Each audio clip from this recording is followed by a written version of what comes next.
No.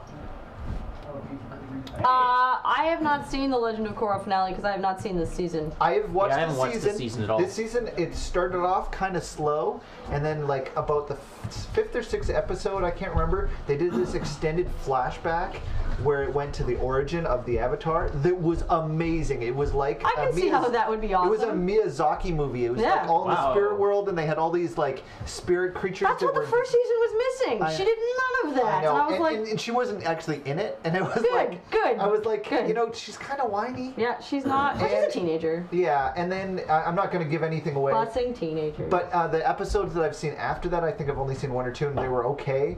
But like those like episodes 5 or 6, I think it was, were so good that made me think that maybe there was something good in this episode. I felt the same way about Korra as for the whole thing though is exceptionally well animated, like the best American animated cartoon I've ever seen. So beautiful. But there's some writing problems that they didn't have in Avatar. Like just like it's like some of the character motivations. You know, you watch like a really bad screwball comedy and characters do things, and you're just like, why would that character do that? That makes no sense. You're just doing that to set up the situation. Wait. Manipulation. I know. Desert bus? Yeah, that is. Yeah. Why are these people doing these things? It's because Johnny is the Avatar. I thought it was interesting in the first season, similarly, that they set up this really, really interesting examination of class and privilege in the first season, and then they set it up in such a way that the bad guy was the underclass, and then they just completely failed to explore the issues they raised at all. I totally agree with that. Like, it was a great, I really enjoyed it, but it was still like tons and tons of lost potential. In the similar breath, and I didn't have this opinion up until Anthony Birch ruined the show for me, where he mentioned that like Korra as a strong lead female, had her powers taken away from her by a touch from one man, and then had them given back to her by a touch from one man. Yeah. And I was like, come on! Like it was, and you can argue, you can be like, okay, no, it was Korra because it's the past Avatar and that is her. But the point is that children or anyone watching the show that isn't ready to critically think will just see that level. Like there's nothing more to it, right? So it's like, well, I mean, you could have written that differently. Well, and I just didn't. And I think that I think you're totally right though, Matt, about that whole idea. There was super interesting things about racism and classism in the first season that they just didn't do enough with. Well, they opened the book on it and then never actually explored it at all. And in the second season, what I find that they're doing a lot of that I would love them to delve into more deeply is this whole idea of spiritualism and technology and how it's changing and affecting us poorly. But I have a feeling that they're just going to drop the ball on it again. Like this whole idea, like they could make it, and I don't want to give anything away, they could make it so that the villain of the story is actually has some depth and interest and is actually bringing something as a real valid point about the loss of spirituality, but they're treating it as a two-dimensional thing. That's really unfortunate. Well, they could have done that with Amon, for instance, in the last season. Where like there could have been real shades of gray, and they just. No, the thing was just his. It's awesome. The thing, the whole thing was just like makeup, and I was like, really? Like that whole. I know. I was like, oh, it was so bad. Okay. But the animation quality, like if you look at. If you look at season 1 of Korra, it looks like season 1 of Korra has the same budget as the first 3 seasons of The Last Airbender. Yeah. Like it was like the quality of the animation is just so exceptional, and the design of it, and the whole idea of doing a steampunk kind of thing with it. They just did such a good job. I have the worst. They skimmed on the story. Well, it's not that they skimmed such a the story, it's sucker that the script was rushed at the. I know, they didn't know they would get renewed, but that's no excuse. That's absolutely no excuse. They could have done it differently. Super popular show. Like I can understand that you never know if you're gonna, but like the show was super popular. I don't think that matters to animations, like to TV channels. I guess you're right. But you always want to write as if you're gonna have the show you want to do, as opposed to like Tron did that. Yeah, and then got canceled. another like incredibly animated show, very stylistic though, so you have to like you have to like it. Although it grows on you because it's so stunning in its own, like it's true to its own format so intensely.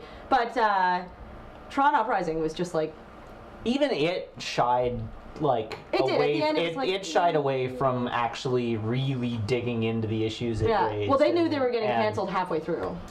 So you You'd would think they would, like, wrap just that up. well, not even just wrap it up. You would think that if they know they're getting canceled halfway through, they now have nothing to lose and can get basically go as for it. dark as they want. Yeah, they never did. And actually explore the fact that Tron straight up just wants to murder a dude It was at one Disney. point. It was Disney. I think the problem is that most things don't know they're getting canceled until after the season ends. Yeah. So like they finish the season and then like a month later they're like, you got renewed, and they're like, awesome. Yeah. Tron had a show, is why it got canceled. pretty It's much. true. Yeah, Disney did not market that at all. I had by no the way. idea there was a show. I didn't know anything about it. Unbelievably Oh, beautiful. it's excellent. Yeah. It's really, really good. Mr. Asmus asked me a technical question that might actually be better suited to Ian and Alex, but basically he was asking me about the Quartz Composer stuff for our overlay. The simple answer to your question is that Ashton built a really intricate API. Actually, what Ashton did this year is usually he built all this web stuff that had a lot of our data, and it was just accessed by his website. But he built a lot of APIs specifically for Jer's secret project of making the app. And because he had APIs for that, Ian could pull information from those APIs to be used in Quartz Composer so that we can get a whole bunch more information. For instance, if you could give my driver score up there, Alex. Without breaking things. So that pulls data from real time from the API into Quartz Composer and then passes that information into into the overlay, which is displayed in CamTwist. So that information that we have here is not. Ian had talked about hacking this and like having a text file on the computer that we manually entered stuff into, and then it would show up onto the screen. It's like, can we do that automatically? And so then, then Ashton made these great APIs, and Ian built this stuff with Alex so that they could connect up. So all this information is pulled from the back end, not from some front end. So the only piece of information that I'm aware of, besides our inputs, that is actually pulled locally is the time. So we pull the time locally from the computer that's here. So as opposed to pulling it from a server. That's or something. smart. Yeah, but everything else is pulled from the That's server. really cool. You guys really. I love that. Can I jump in and answer a couple things on the chat just real quick? Okay, a mob of people want to know my name. Oh, Beej. My real first name is Brendan. We have a Brendan here, indeed. No, but he's just Beej. Yeah, I'm just Beej. Why? Sorry to interrupt really quick. Yeah, go ahead. Tell Neowar, I have just triggered the road trip achievement, so it would have gone off a couple of minutes ago because you posted to the chat that it needed to be unlocked. But it has been unlocked now, so Tell Nair. fear not. Okay, keep going. Okay, It's Beej. so, yeah, and Tokidoki, I see your thing. I'll be there in a second. My name is Brendan John Deary, and when I was brought home from the hospital, my brother, who is like 2.5 years older than me, had a bit of a speech issue. He's good now, but he couldn't say Brendan, and so my dad says, "Oh, just call him BJ. That's fine. Those are his initials." And it was 1979, and BJ and the Bear was a thing, and so it's whatever. Perfectly acceptable. Yeah, it's a normal kind of thing you can do. And so my mother was like, "No, absolutely not. His name is Brendan. It's a wonderful name. No, we're not calling him BJ." My dad starts calling me BJ. My brother starts calling me BJ. 4 days into me coming home, my mother is now calling me BJ. My grandfather eventually nixed that down to Beej, and then the family starts going back and forth between BJ and Beej. And if you actually meet my parents or any of my family, they always just call me BJ anyway. But then Beej became a thing that I got known as through school. It became a thing that I got known as everywhere. And the lovely thing about it is that when I was in school or when I am at work, everybody knows me as Brendan. And Sorry, I need to answer that. Dorth Louse, you may not have gotten an official answer yet, but if you sent an email to prize@desertbus.org, that is good. They will you take care will get have somebody get back in touch with you. I am not sure when the option to donate for it will be triggered, but I will shoot a message up to the prize mines, and we'll get that sorted out for you. So just hang tight, but if you have sent in an email, you have done what you need to do. The only other thing you need to do is just make sure that your donor account is all up to date and everything's correct. Thank you. So if I meet people on the street and they call me Brendan, it's because they know me from work. And if I meet people on the street and they call me B, just because they know me from SCT or they're my friends or they know me from LRR. So that's awesome. I know exactly how to deal with people, what mask I have to put on when I do that. Second thing, Tokidoki, are we going to do another die cast? You have to ask Ian that when he shows up. If you're in another part of the world, email Ian and ask him if he wants to do another die cast, because I do. That was a podcast that Ian and I did for a while. And you asked me a question. Oh yeah, you asked me if I could read the following quote. This girl-sized plush bibble shakes and wobbles and makes cute bibble. Sorry, what? It's a quote from Diecast. We were talking about Barbie Fairytopia because I had watched that, and it's surprisingly interesting. I think I have a friend that worked. And it was this girl-sized plush bibble, which Bibble's one of the characters. Mm-hmm. The description for the doll is this girl-sized plush bibble shakes and wobbles and makes cute bibble. So what happens? And actually, the first radio show I did with Beeger Ian was Diecast as well. I was a guest on the last 3 or 4 episodes before it was canceled. Yeah. Canceled. Well, since it ran into the ground until I drove it into the ground. But we had a lot of fun with Top Tech.